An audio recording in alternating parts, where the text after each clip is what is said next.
अगर आपके पास 40-50 लाख रुपए नहीं है ना, तो इस देश में औकात से बड़े सपने देखना छोड़ दीजिए, क्योंकि नीट अब कोई एग्जाम नहीं, मिडिल क्लास बच्चों के सपनों का गला घोटने वाला एक खुला धंधा बन चुका है। एक बच्चा कमरे में बंद होकर अपनी जवानी जला रहा है, अपना खून पसीना एक कर रहा है, और वहाँ सिस्टम उसकी जिंदगी एक PDF फाइल में बेच रहा है। मेहनत करने वाला रस्सी का फंदा ढूंढ रहा है और पैसे वाले डॉक्टर बन रहे हैं। और इन सब के बीच सबसे ज्यादा खून तब खौलता है जब देखता हूँ कि हमारे सिस्टम में बैठे लोग, शिक्षा मंत्री, बड़े बड़े अफसर, चेयरमैन साहब, उन्हें क्या फर्क पड़ता है। इनके खुद के बच्चे तो एसी कमरों में बैठकर फॉरेन यूनिवर्सिटीज की तैयारी कर रहे होते हैं। लाखों बच्चों का फ्यूचर बर्बाद हो जाता है, पर इनकी कुर्सी पर एक खड़ोस तक नहीं आती।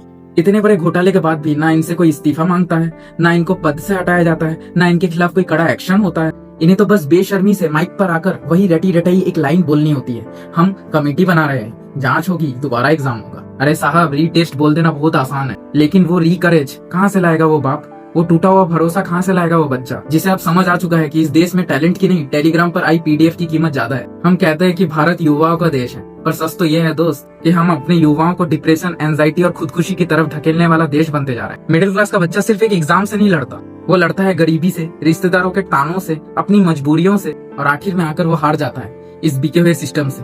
अगले साल फिर फॉर्म आएंगे, फिर करोड़ों की फीस भरी जाएगी, फिर दावे होंगे, पर इस बार जब ये पेपर रद्द होकर रद्दी में गया है ना, तो याद रखना वहाँ सिर्फ एक कागज का टुकड़ा नहीं गया है, उसके साथ किसी बाप की पगड़ी गई है, किसी माँ के गिरवी रखे गहने गए हैं, और किसी बच्चे की पूरी जवानी चली गई है। सिस्टम कभी फेल नहीं होता दोस्त, फेल हमेशा एक आम आदमी होता है। अपना ख्याल रखिएगा, क्योंकि यहाँ आपके सपनों का ख्याल रखने वाला कोई नहीं है।